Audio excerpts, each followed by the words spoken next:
FILO, Community Matters, the National Federation of Community Organisations. It's more of a comment, really, I suppose. This ought to be our moment, oughtn't it? You know, big society. This ought to be the time at which we sense that this is our time to do something really meaningful. But actually, I sense that there are real challenges for community development at the moment. I think in part because a number of people have said that they feel that there is a mistrust in this government at the moment about the sector. In part, some of the perhaps closeness to the previous regime has been quoted. In part, it's, I think, it's about a whole range of things. But I think it actually goes beyond mistrust. I think there is a deep concern that we failed. We, the sector, we, the community sector, that has been trying to do this through community development and other disciplines for many years. So I think it's a particularly tough time. But I do think that there are things that we can do, and I think two of them were hinted at in your slides. And in one of them you said unify the CD movement. I mean, I think that is a sort of no-brainer, really. But I think it has to go beyond that, and I think it has to embrace other disciplines too. You know, the world has moved on in the last few years, and there are all kinds of approaches, social entrepreneur approaches, community-led planning approaches, even Alinsky organising approaches now. And I think that there is common cause there between them.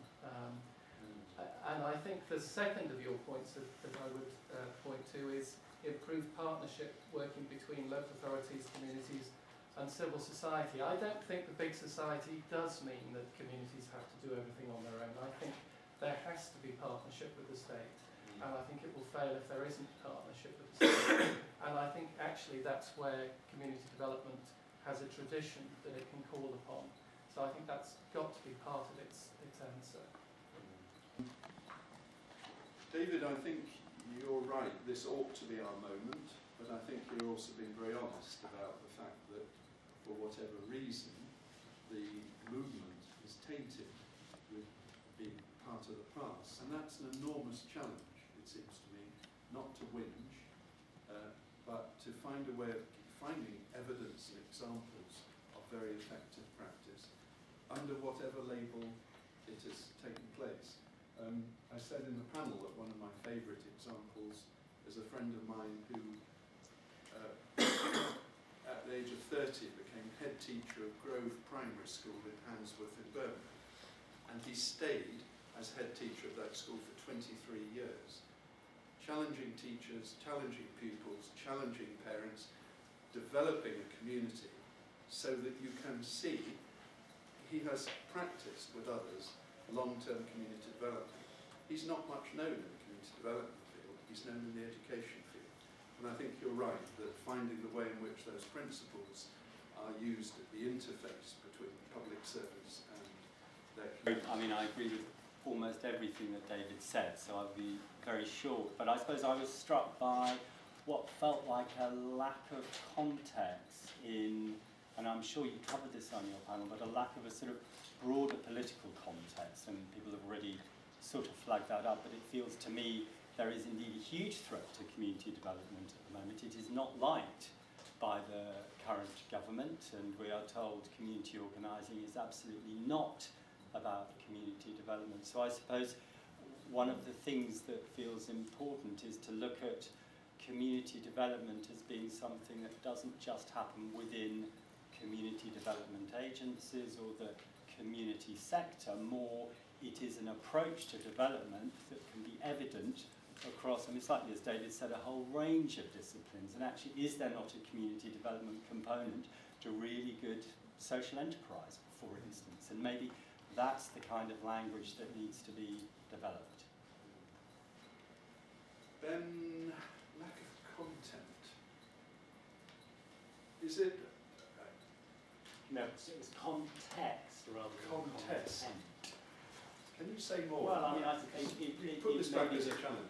Well, it maybe you covered it, I'm sorry I was a little bit late, but it felt like we live in highly politicised times at the moment, and the community development is it's a debate in itself, isn't it? But many people would say community development is a political process, a political approach, a political intervention.